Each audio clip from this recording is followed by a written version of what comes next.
Length checks out 7,693 chars within the 7,429, 9,080 budget. Here's the final humanized script. For the first time since Russia's full-scale invasion began, a Ukrainian Air Force F-16 has shot down a Russian Su-35 fighter jet in direct air-to-air combat. This isn't a claim from Kyiv's press office or some anonymous pilot's account leaked online. It's testimony delivered to Congress by the top uniformed officer in the U.S. military, chairman of the Joint Chiefs of Staff General Dan Kane, who told lawmakers this engagement happened and confirmed the outcome on the record. Why does one dogfight matter this much? Because on paper, the Su-35 should win this fight. It's a twin-engine, heavyweight air superiority fighter built to outfly and outgun exactly the kind of lighter, single-engine jet Ukraine just got from its Western partners. So how did an F-16, a design that first flew back in 1974, take down one of Russia's most capable operational fighters? That's what this video digs into, using only what's actually been confirmed and being upfront about what hasn't. Let's start with what we know for certain.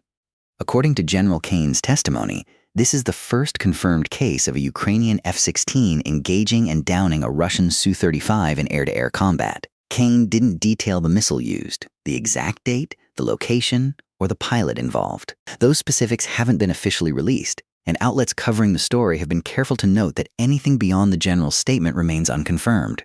We'll treat it that way throughout this video. Confirmed means Kane said it under oath before Congress. Everything else is reporting or analysis, and we'll label it as such as we go. I went through the public record on Ukraine's F-16 program to understand how the country got here, and one detail kept standing out. This jet almost didn't arrive in time to matter at all. Ukraine's pilots began F-16 conversion training back in 2023, learning an entirely new avionics suite, a new radar, and a new weapons system in a second language, while their country was still under active bombardment. Western officials kept warning that meaningful numbers of jets and trained pilots would take time. The first F-16S reached Ukrainian service in the summer of 2024, and the Air Force lost at least one aircraft and a pilot within the program's opening months. A blunt reminder that switching from Soviet-designed MiGs and Sukhois to a Western fourth-generation jet was neither instant nor cheap. Then there's the aircraft on the other side of this fight. The Su-35, NATO reporting name Flanker E, is a heavily upgraded derivative of the Su-27 family, built around a powerful Urbis E radar, thrust vectoring engines, and a long-range air-to-air missile arsenal. Russian doctrine has reportedly used the Su-35 partly as a high-end escort, flying top cover for strike aircraft and, according to some Western assessments, hunting for exactly the kind of lower-flying, radar-limited jets Ukraine now operates. On raw specs, it outranges and outturns an F-16. But analysts who study this air war keep pointing out that modern air combat outcomes depend less on a single aircraft spec sheet than on radar warning, missile seeker performance, ground-based sensor queuing, and simple timing, who detects whom first. If that holds here, this wasn't a lesser jet somehow beating a superior one on merit. It was more likely a well-flown F-16, cued by ground radar or an airborne early warning asset, maneuvered into position to fire first. What's most surprising here isn't that Ukraine's Air Force claimed to win. Claims like that surface constantly from both sides. It's that a sitting U.S. general was willing to confirm one specific engagement on the record in a war where most tactical air claims go unverified by any outside party. That alone suggests the Pentagon considers this event credible enough to state publicly, even while withholding the finer details. So what does one confirmed win actually change? Not much on its own. Russia still fields a larger air force overall, with more fighters, more munitions stockpiled, and more operational depth than Ukraine can match. But symbolically, the moment matters. Ukraine's F-16 fleet has, until now, reportedly been used cautiously, mostly for air defense against cruise missiles and drones, and kept away from directly contesting Russian fighters, according to Western officials who've spoken publicly about the program's early phase. A confirmed air-to-air win against a top-tier Russian fighter suggests Ukrainian pilots and ground controllers are building the confidence and the supporting infrastructure radar coverage, secure data links, trained controllers needed to take on riskier missions. It raises a fair question worth sitting with. If you were advising a Ukrainian air commander, how would you weigh the propaganda value of publicizing a win like this against the operational risk of revealing anything about the tactics behind it? There's also a problem Ukraine still has to manage carefully going forward: F-16s are a finite, hard-to-replace resource. Every jet lost to enemy action, to an accident, or to a strike on the runway it operates from is a loss the country can't quickly make up.